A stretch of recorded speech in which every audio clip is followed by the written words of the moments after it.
नमस्कार शेतकरी मित्रांनो, स्वागत आहे तुमचं आपल्या आवडते यूट्यूब चॅनल रतन साम्राज्यमध्ये. शेतकरी मित्रांनो, शेती करताना सर्वात मोठे आव्हान काय असते ते म्हणजे पिकावर पडणारी अळी. मग ती कापसावरील बोंडअळी असो, ऊसातील खोडकिडा असो किंवा सोयाबीन आणि भाजीपाल्याला फस्त करणारी पाने खाणारी अळी असो. आपण महाग औषधे कीटकनाशके वापरतो, पण 2-4 दिवसात पुन्हा अळी आपल्याला दिसतेच. तर शेतकरी मित्रांनो, आजच्या व्हिडिओमध्ये आपण एका कीटकनाशकाबद्दल बोलणार आहोत, ते म्हणजे एपीएमसी कंपनीच्या कोराजेनबद्दल. कोराजेन नक्की काय असते, कोराजेन हे कोणत्या पिकावर चालते, ऊस आणि सोयाबीनसाठी याचा स्पेशल वापर कसा करायचा, याचा अचूक डोस किती घ्यायला पाहिजे, तसेच कोराजेनची किंमत किती असेल आणि सर्वात महत्त्वाचे, बाजारात मिळणारे बनावट कोराजेन कसे ओळखायचे, अशा सर्व प्रश्नांवर आपण सविस्तरपणे बोलणार आहोत. तर शेतकरी मित्रांनो, सर्वात आधी समजून घेऊया की कोराजेन नक्की काय आहे. मित्रांनो, कोराजेन हे एपीएमसी कंपनीचे उत्पादन आहे. शेतकरी मित्रांनो, पूर्वी हे ड्युपॉन्ट कंपनीचे होते, पण आता ते एपीएमसीकडे आले. यामध्ये जो रासायनिक घटक म्हणजेच टेक्निकल कॉन्टेंट बघितला तर क्लोरोट्रेनिलीप्रोल 18.5% एसी फॉर्म्युलेशनमध्ये आपल्याला बघायला मिळते. आता हे नाव जरा अवघड आहे, पण याचे काम सोपे आणि प्रभावी आहे. एसी म्हणजे सस्पेन्शन कॉन्सन्ट्रेट, म्हणजेच हे औषध घट्ट पांढऱ्या रंगाच्या द्रावणात असते. हे पाण्यात मिसळले की आपोआप विरघळते आणि पानावर खूप चांगल्या प्रकारे पसरण्याचे काम करते. कोराजेन हे प्रामुख्याने लॅपिडोप्टेरा वर्गातील किडींवर, म्हणजेच सोप्या भाषेत सांगायचं झालं तर सर्व प्रकारच्या अळ्यांवर नियंत्रण मिळवण्यासाठीच जगातले सर्वात भारी कीटकनाशक मानले जाते. शेतकरी मित्रांनो, बाजारात शेकडो औषधे आहेत, मग कोराजेन का मोड ऑफ ॲक्शन कशा प्रकारे आहे ते बघावं लागेल. वैज्ञानिक भाषेत सांगायचं झालं तर कोराजेन हे कीटकांच्या स्नायूच्या प्रणालीवर हल्ला करते. हे कीटकांच्या शरीरातील रायनोडाइन रिसेप्टर्स सक्रिय करते. यामुळे काय होते तर अळीच्या शरीरातील कॅल्शियम अनियंत्रितपणे बाहेर पडते. याचा परिणाम असा होतो की औषध पोटात गेल्यावर अवघ्या काही मिनिटात अळीचे स्नायू काम करणे बंद करतात, म्हणजेच पॅरालिसिस होतात. अळी ही हालचाल करू शकत नाही आणि सर्वात महत्त्वाचे म्हणजे ती खाणेपिणे बंद करते. लक्षात घ्या, कोराजेन मारल्या अळी लगेच खाली पडणार नाही, पण ती पीक खाणे थांबवते. त्यामुळे तुमचे पिकाचे नुकसान तिथंच थांबते आणि त्यानंतर 2 ते 3 दिवसात उपाशी राहून ती पॅरालिसिसमुळे मरते. तसेच कोराजेन हे अंडीनाशक सुद्धा आहे, म्हणजेच हे अळ्यांना तर मारतेच, पण अळ्यांच्या अंड्यांनाही नष्ट करण्याचे काम करते.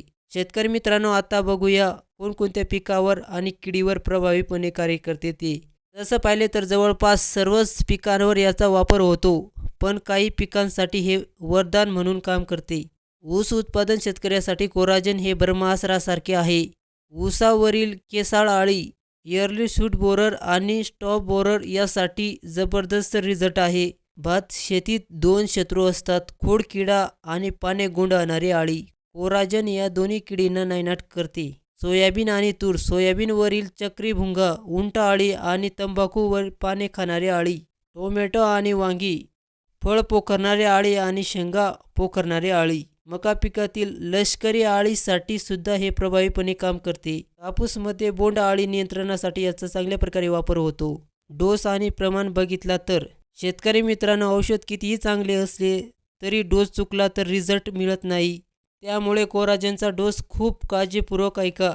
15 लिटर पंपासाठी प्रति 4 ते 5 मिली, प्रति 1 एकरासाठी 60 मिली 200 लिटर पाण्यात मिसळून फवारणी करावी. कोराजेनचे फायदे. आता तुम्ही म्हणाल, साहेब, बाजारात स्वस्त औषधे असताना मी महागडे कोराजेन का घेऊ? त्याचा काही ठोस कारणे तुम्हाला सांगतो. दीर्घकाळ संरक्षण. साधे औषध मारले की 5 ते 6 दिवसात असर संपतो, पण कोराजेनचा असर पिकांवर साधारणपणे 15 ते 20 दिवस राहतो. म्हणजेच तुम्हाला वारंवार फवारणी करण्याची गरज पडत नाही. त्यामुळे तुमचा मजुरीचा खर्च वाचतो. किंमत आणि उपलब्ध पॅकिंग. बाजारात 30 मिली, 60 मिली, 150 मिली आणि 300 मिली अशा प्रकारच्या पॅकिंग उपलब्ध आहेत. 30 मिली साधारणपणे 500 ते 700 रुपयापर्यंत 60 मिली साधारण 900 ते 1000 पर्यंत दुकानात कमी जास्त किमतीत आपल्याला मिळून जातील. शेतकरी मित्रांनो, कोराजेनच्या नावाने बाजारात खूप डुप्लिकेट औषधे विकली जात आहेत. बाटलीवर होलोग्राम किंवा लोगो तपासा. QR कोड आता बाटलीवर स्कॅन करण्यासाठीच कोड येतो, तो तपासा. औषध घेताना नेहमी दुकानदाराकडून पक्के बिल मागा. शेतकरी मित्रांनो, फवारणी करताना कशा प्रकारे काळजी घ्यावी ते बघू. कोराजेनमध्ये दुसरे कोणतेही कीटकनाशक मिसळण्याची गरज पडत नाही, कारण ते एकटेच पुरेसे आहे. बुरशीनाशक किंवा विद्राव्य खते तुम्ही मिसळू शकता, पण आधी थोडासा पाण्यात मिसळून फाटत नाही का द्रावण त्याची खात्री करून घ्या. तणनाशकासोबत कोराजेन कधीच मिसळू नका. फवारणी सकाळी 10च्या आधी किंवा सायंकाळी 4 नंतर करा. शेतकरी मित्रांनो, ही होती FMC कोराजेनची संपूर्ण माहिती. थोडक्यात सांगायचं तर, जर तुमच्या पिकावर अळीचा प्रादुर्भाव जास्त असेल आणि तुम्हाला टेन्शन फ्री राहायचं असेल तर कोराजेन हा सर्वोत्तम पर्याय आहे. हे महाग आहे, पण त्याचा रिझल्ट खात्रीशीर आहे. जर हा व्हिडिओ तुम्हाला माहितीपूर्ण वाटला असेल तर व्हिडिओला लाईक करा आणि आपल्या शेतकरी ग्रुपवर शेअर करा. आणि हो, आपल्या रतन साम्राज्य यूट्यूब चॅनलला सबस्क्राईब करायला विसरू नका, कारण आम्ही तुमच्यासाठी असेच नवनवीन व्हिडिओ घेऊन येत असतो. भेटूया पुढच्या व्हिडिओमध्ये. तोपर्यंत धन्यवाद. जय जवान जय किसान.